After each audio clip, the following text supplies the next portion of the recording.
Welcome to Business Connection. I'm Liz Spencer. We welcome back old friends. It's OPUS, and I have Mara Gallagher. She's the music director, and then Denise West, your director of community relations for OPUS.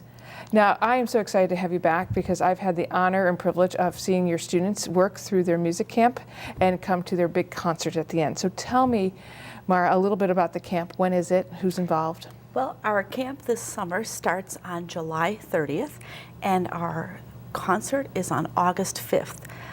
The camp is at Benue, and the concert will be at the lovely Wentz Concert Hall at North Central. So this is a big year for OPUS. Tell me a little bit about that, Denise. This is our 15th consecutive year. We're hosting a concert at Wentz Hall in Naperville, and it's going to be from 3 o'clock to 6 o'clock on Saturday, July 29th. And we're excited about it. It's a fundraiser. We need people to go to the website to purchase tickets. The more tickets we sell, the more fundraising we will have and more scholarships we'll be able to give to the students. So this concert is the weekend before the camp? Well, it's actually the day day Before before. the camp starts, right, but a week before the big concert for the camp. Who comes to this concert? Who's playing? Is this the students of the... The faculty are performing. We have special, guests from prior years, including former campers. It's amazing. In 15 years, campers have grown up. They might have even families of their own, and even teach in the community.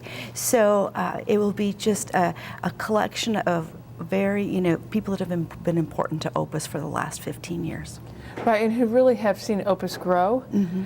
You see the benefit that OPUS has given the community and the students who have participated in it. I think it's a wonderful celebration. So fantastic 15, that's wonderful. And it's a great way to kick off the camps. Tell me a little bit about the camps and the types of students that come. Well, there is not a single one type of student. It's actually, it's many types of students. So we have students that are as young as 4th and 5th grade, and then through high school. It's evenly spread throughout every grade. Many students return for several years. They tend to come and make friends, and with social media you can keep in touch pretty, it's very easy. Mm-hmm. So they keep in touch and they make plans to come back. I think that's wonderful. I've had the privilege of coming to one of your days of camp there and observing, and I'm just so impressed by how many students are there in the first place. You keep growing every year, mm-hmm. more and more students, and the teamwork and the collaboration I see across all grade level, and more importantly, these kids all come from different area schools, so they don't necessarily see one another during school day. I would say that most students come and do not know anyone, or maybe they know one person. And but then, when you're in a small group, you have to really be cooperative mm-hmm. because you're playing the same piece together, and when you're working on it and performing it, you need to stay together. One person can't get ahead. There's no star. It's all equal. So the negotiations that you have to work on while you're rehearsing, that carries over to maybe becoming friends quite quickly. That's wonderful. I would imagine that if you're a chamber student, and I wish I had actually known about you, or you were there when I was growing up, because I think I would have been interested. Mm-hmm. That kid who's coming in at 4th or 5th grade, that first year I'm sure is a big jump, and that must encourage them to keep going with their music, because we've watched your students grow over the last several years, and it's been very impressive. Do you know, first of all, we do hear it mm-hmm. from parents saying, wow, that made just such a difference for my child, and then they made these leaps and bounds in public school orchestra or the local youth orchestra. But, we see it for ourselves when the students come back year and year, like, wow, they've really progressed. And it's just fun.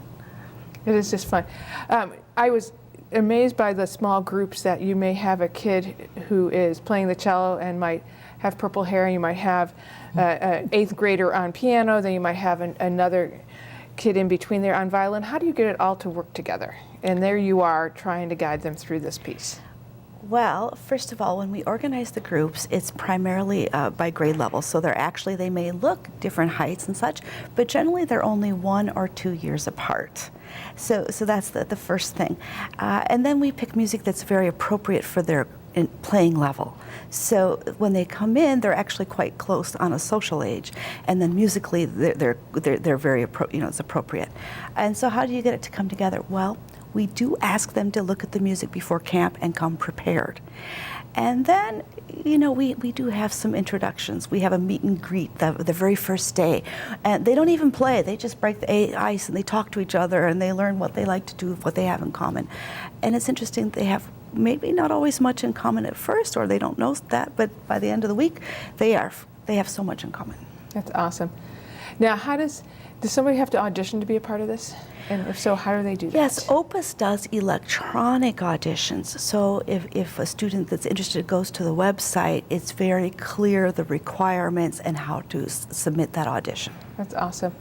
Now, your week-long camp has been very steady in being in that first week of August all along, but every now and then somebody can't make it. Tell me about that concert for those who never too late and maybe those who can't quite make camp. Yes, so we call it the Never Too Late to Play Camp, and it's for the students that, oh gosh, we have to be at the family wedding, during the week of our regular camp. And it's also for students of other ages, including adults, who either have kept up their playing and just want a chance to come play some chamber music with a few pals, or maybe they return to their playing. They've had a career and they played now and then, but then they've really picked it up and they said, oh, I want to meet, like-minded people. Right. It's one day on Saturday, August 19th, and it's at North Central College. That's awesome. And then we can also look for you for the community events. You do like 6 across the year calendar, so we can look forward to that. Yes, so after camp, there will be 2 concerts for the community, and then around the holiday season, we do 4 concerts for the community. That's wonderful. Well, I'm going to look forward to this year's camp. I'm going to look forward to the concerts, and there's a lot of good music in store for everybody from OPUS. We'll be right back with more Business Connections. Stay tuned.